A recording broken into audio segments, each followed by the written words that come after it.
Bueno, este es un tema que todos los veranos particularmente lo informamos casi que a diario sobre situaciones problemáticas que se dan en los baños recreativos que toman los turistas en las distintas playas de nuestro país. Y en lo que va de esta temporada, hay que decir, según un relevamiento de la Armada Nacional, hubo 6 fallecidos por ahogamiento y 10 rescates de personas con peligro de vida. Tal vez estas cifras, si las actualizamos a esta hora, sean incluso superiores. Estos son datos, como decíamos, que ha proporcionado la Armada.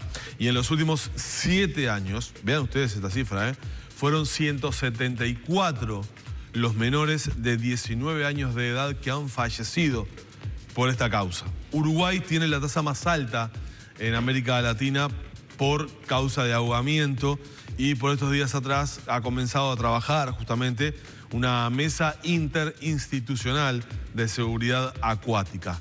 ¿Cuál es el trabajo de este equipo, de esta comisión, de esta mesa que se ha forjado? Bueno, sobre esto vamos a hablar con Claudia Romero, que es encargada del programa de niñez de salud pública, y Diego González, de la Asociación Nacional de Guardavidas. Buen día a ambos. Buen día. Gracias por acompañarnos esta mañana. A ustedes. Me impacta mucho esta cifra, 174 fallecidos en 7 años, menores de 19 años. Sí, la verdad que es francamente impactante. Para nosotros es un problema de salud grave. No, bueno, como tú hacías referencia, yo soy la encargada de niñez. Asusta cuando uno ve las cifras y sobre todo de 0 a 14 años. Y a veces el número, aunque no sea significativo, son todas muertes prevenibles. Y eso es lo que impacta más. Ese es el punto central, que la muerte por ahogamiento es absolutamente prevenible. Absolutamente prevenible. Se trata de niños y adolescentes sanos, que después, bueno, vamos a hablar qué es lo que pasa y cuáles son los factores de riesgo para que acontezcan estos sucesos, pero son absolutamente prevenibles. Entonces no importa si es una, si son 10 o si son 179, sino que todas podrían haber sido evitables. Claudia, si es un problema de salud para las autoridades, desde el Estado, ¿qué se está haciendo? Gran parte, bueno, corresponde a la responsabilidad, por ejemplo, de los padres, en el caso de los niños, ¿no? Pero del Estado, ¿qué se hace para evitar eso? Es así como tú decís, es un problema de salud porque incluso cuando nosotros analizamos las causas de mortalidad, estas causas de ahogamiento las involucramos en las causas de lo que son las lesiones externas. Junto con los siniestros en vía pública son las causas por lesiones externas más frecuentes de mortalidad en los niños. Lo prioritario en esto es prevenir, o sea, trabajar desde la prevención. Es un problema de salud porque no solamente tenemos que trabajar en la prevención, sino que también a la hora del rescate y de las maniobras de resucitación que se tienen que dar en algunos casos, los profesionales tienen que estar capacitados. ¿Por qué? Porque además las secuelas por ahogamiento son graves y esto lleva procesos de discapacidad con los costos que tiene para el niño, para el adolescente, para la familia, el proceso de rehabilitación. Y bueno, pero hay medidas de prevención, por ejemplo, es muy importante la educación de los niños, ¿no? Somos un país con costa, con ríos y muy pocos niños acceden a educación acuática, ya sea natación o técnicas para supervivencia, no cansarse.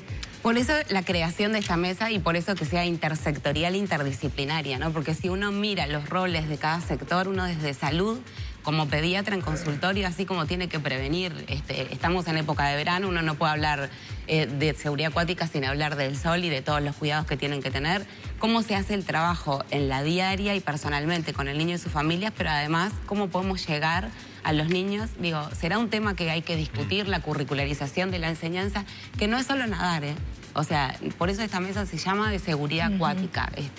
Diego, capaz que es... Sí, un tema de respeto a la señalización que colocan los guardavidas, el conocer efectos o situaciones de playa, en las famosas corrientes de retorno, sí, entre otras y algo cosas que viene impulsando la Asociación de Guardavidas con la Intendencia de Montevideo. Hace poco yo estuve cubriendo unas actividades, es justamente educación de seguridad acuática y que todos los niños pudieran acceder a cursos que son cortos, ¿no? Sí, ¿Qué es eso? De seguridad acuática y de habilidades acuáticas para los niños. En primer lugar, lo que hay que hacer, como decía Claudia recién, la prevención es lo más importante.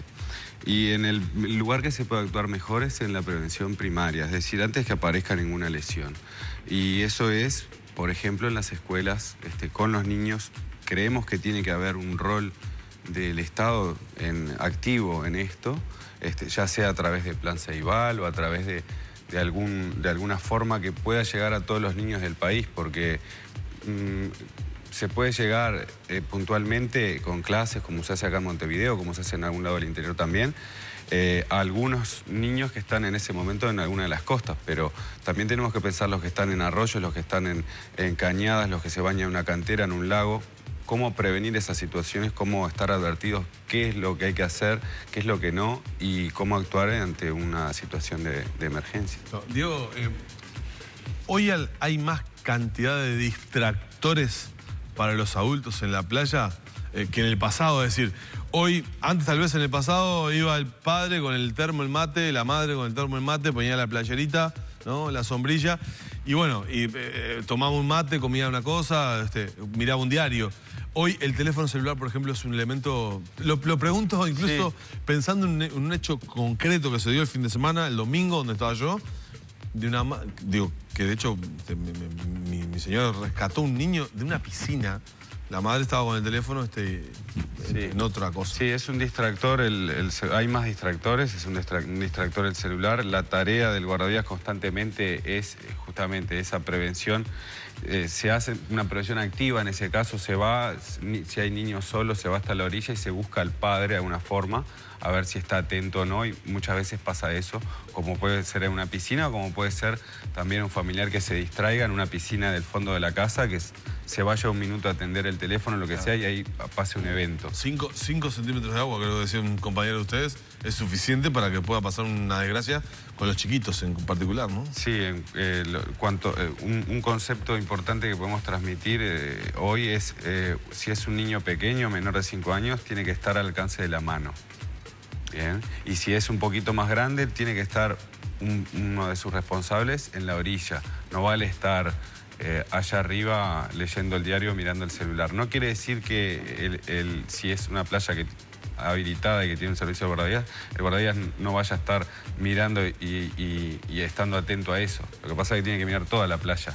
Claro. Entonces, por eso se pide la colaboración de los padres para evitar... Muchas veces no pasa que sea un grado de ahogamiento alto en eso, pero ya una dificultad respiratoria por sumersión, por entrada en la vía aérea de líquido, ya está definido como un ahogamiento en un grado bajo. No quiere decir que ese niño vaya a tener un gran problema si pasa eso. En general, la mayoría no tiene grandes problemas, pero sí hay que evitarlo, porque puede pasar a mayores y de hecho ha pasado en algunos casos, lamentablemente, que se han ahogado niños en la orilla de las playas también. Nosotros decimos, mírame a mí y quédate cerquita, ¿no? Porque ese es como lo que nos tenemos que llevar. Porque hoy estamos hablando de playas y de lugares habilitados, pero en el grupo de 1 a 4 años los ahogamientos ocurren en los domicilios, en las piscinas de las casas. En las piscinitas chiquititas. En las piscinitas chiquititas, en las piscinas grandes, en latones y en baldes. Y de eso hay registro. Y eso esa distancia al alcance de la mano también se aplica para piscina en casa, no, pero además no solo la playa. Segundo, ¿no? Es un segundo porque los niños muy chiquitos no tienen la capacidad de reacción que se tienen los adultos. Y a veces incluso ocurren reacciones vasovagales por diferencias de temperatura, que eso, traduciéndolo para que todo el mundo lo pueda entender, es la pérdida de conciencia fugaz que puede tener un niño. Ese niño chiquito que cae no puede sostenerse e incorporarse. Entonces, nosotros tenemos que estar atentos. Y eso pasa por un tema muchas veces de sobreestimar las capacidades nuestras y subestimar el agua, ¿no? Entonces, en realidad, darle a cada uno la responsabilidad que tiene y con los niños chiquitos, cerquita y mirándolos. Estamos hablando, obviamente, en los casos extremos, cuando se registra un episodio con desenlace fatal. Pero, ¿qué secuelas pueden quedar? Un niño que puede tener un ahogamiento... No sé cómo es la escala que ustedes establecen, pero un ahogamiento parcial, un ahogamiento primario. Ahí está. Ahogamiento no es muerte, ¿no? Eso claro, por eso digo. Importante el desenlace peor es el fatal, ¿no? Ahí está. Se clasifican en una escala del 1 al 6, donde el 6 es con paro cardiorrespiratorio y el 1 es el leve, ¿no? Este es uno de los desafíos de la mesa. Nosotros analizamos este problema en función de mortalidad y nos asustan, como tú decías, los datos. No hay datos de la morbilidad y en realidad lo que uno dice no está registrado y no está analizado, ¿no? Porque uno sabe dónde ahora puede ir a buscar la fuente de esos datos y puede analizarla, pero se estima que por cada muerte ocurrida por ahogamiento hay 5 que de alguna forma u otra quedaron con secuelas. Y esas secuelas no pueden ser no solo físicas, ¿no? Sino también los miedos que a uno le puede producir Después, cómo vincularme con el agua, cómo yo enseño, cómo revierto esa situación, ¿no? Las secuelas por ahogamiento pueden ser graves y pueden generar encefalopatías, con trastornos, ¿no?, motores, con trastornos cognitivos. Realmente es un problema de salud, como decíamos hoy. Y la OMS dice que es un problema de salud grave y desatendido. Por eso la creación de esta mesa. Y desatendido. También. Y desatendido. Sí, la OMS el año pasado en su informe mundial sobre ahogamiento muestra las cifras realmente increíbles en cuanto si los compara con otras enfermedades que tienen una repercusión mucho mayor en cuanto a su prevención, por ejemplo malaria, ¿no? Lo que se destina en prevenir esas enfermedades o la desnutrición. Y el ahogamiento es 2/3 de los fallecidos por ese tipo de enfermedades, en un caso u otro, y sin embargo lo poco que se hace. Por eso la OMS insta a los estados a crear este tipo de herramientas interinstitucionales donde el problema se aborde desde las distintas esferas. No es solo el área médica, no es solo dentro del área médica, no es solo la ambulancia, es el hospital, las áreas de rescate y las áreas de prevención y educación, claro, fundamentales en todo para no hacer esfuerzos aislados y atacar el problema en su conjunto. Bueno, estuvimos hablando un poco de la prevención, ¿no? ¿Qué pasa, por ejemplo, con los guardavidas? Yo veo que en muchas zonas del país, no tanto en la capital, los horarios de guardavidas son acotados a los horarios del sol.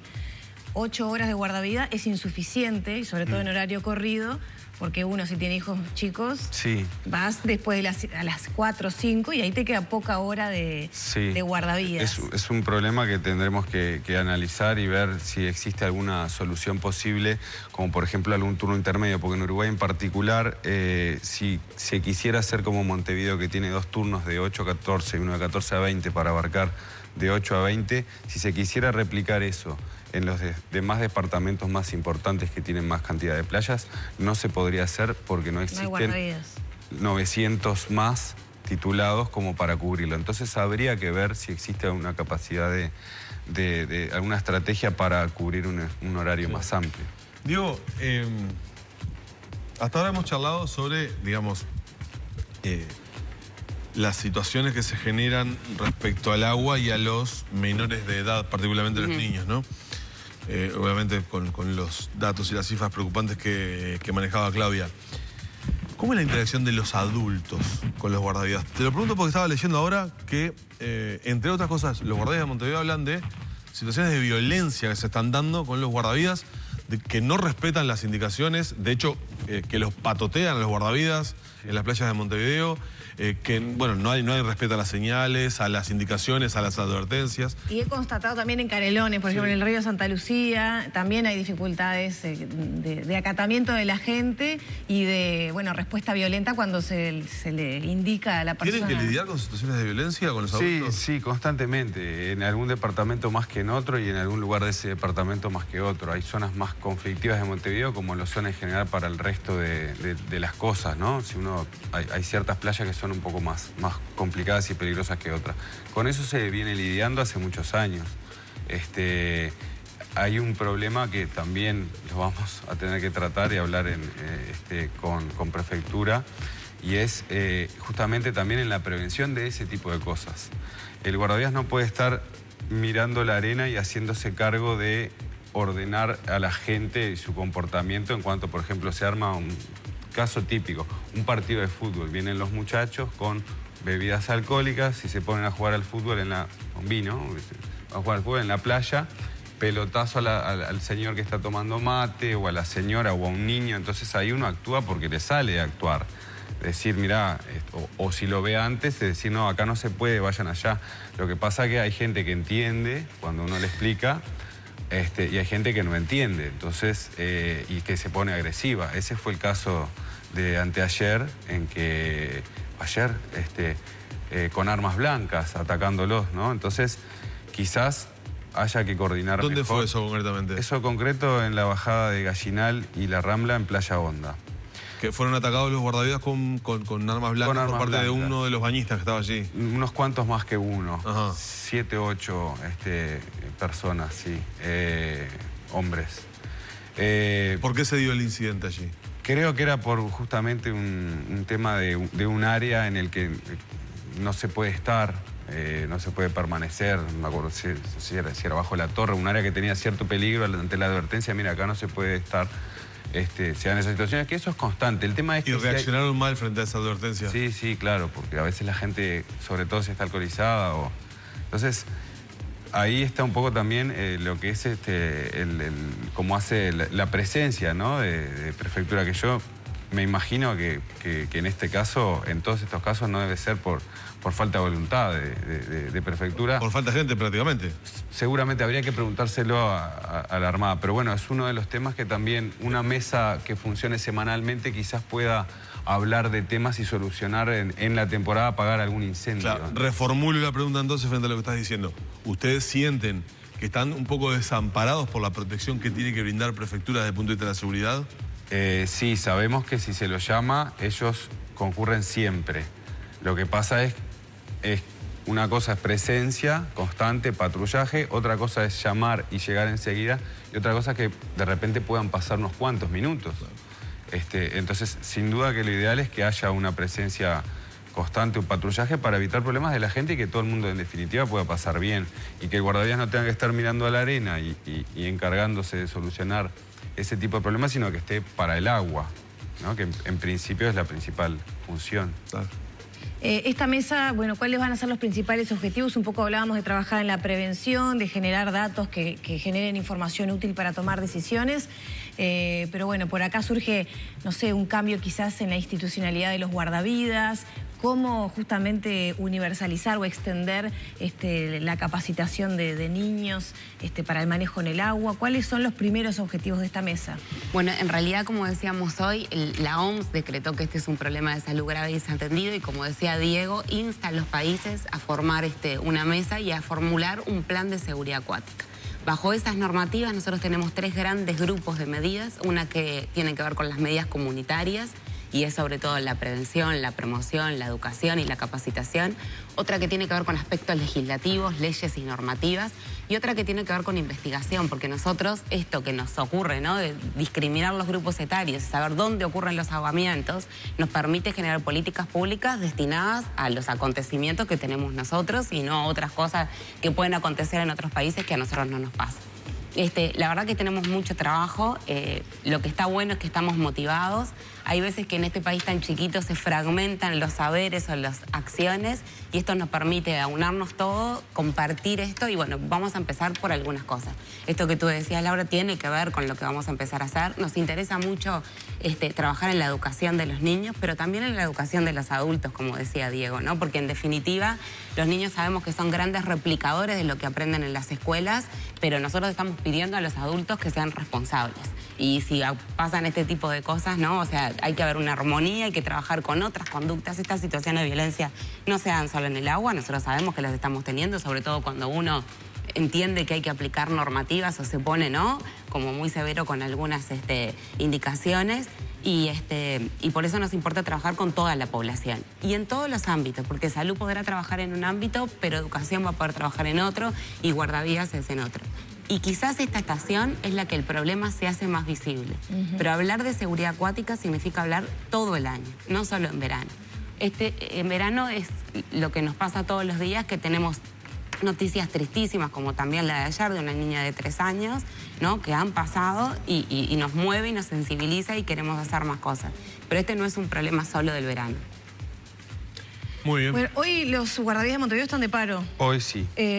¿Solo en Montevideo? Solo en Montevideo. Es en el marco del paro del PIT-CNT, este paro de luto que se está llevando a cabo, que comienza a las 14, pero es todo el turno, de 8 a 20 que están parando. Sí. Consejos para la gente que vaya a la playa, porque bueno, también está esa recomendación de playa segura, playa que tiene guardavidas, ¿no? Sí, el mejor consejo sería hoy tratar de evitar ir a la playa de Montevideo, porque además las condiciones del mar el día de hoy están particularmente, no diría muy peligrosas, pero existe cierto grado de peligrosidad y por tanto de riesgo de que suceda algo. Así que el día de hoy lo mejor sería no entrar al agua, y seguramente esta situación, por lo que tengo entendido, yo no trabajo en la Intendencia de Montevideo, pero se solucionaría con algo de presencia de prefectura, presencia policial en las playas. Seguramente mañana, si todo va bien, pueda ya estar resuelto. Bien, muchísimas gracias. Gracias a ambos. Vamos cerrando la entrevista por acá con, bueno, este tema que preocupa, por supuesto, que son los ahogamientos.